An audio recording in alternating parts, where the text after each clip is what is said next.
Welcome to our new video of ScoreSmart. Today we are going to learn subtraction. Subtraction of a fraction from 1. So let's begin.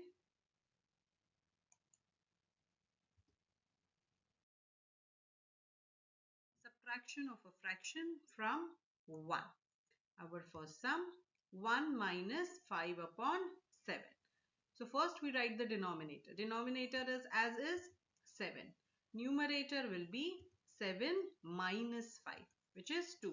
So 1 minus 5 upon 7 is equal to 2 upon 7. Let's see our second example. 1 minus 6 upon 11. First step, just write 11 as your denominator. Second step, 11 minus 6, which is equal to 5. So our answer 1 minus 6 upon 11 is 5 upon 11. Let us see a third example. 1 minus 12 upon 17. Come on, do it on your own. Hope you all got the answer. Answer is 5 upon 17. Hope everyone got it correct. Thank you for watching this video. For more such videos, subscribe to ScoreSmart Private Tuitions. Thank you.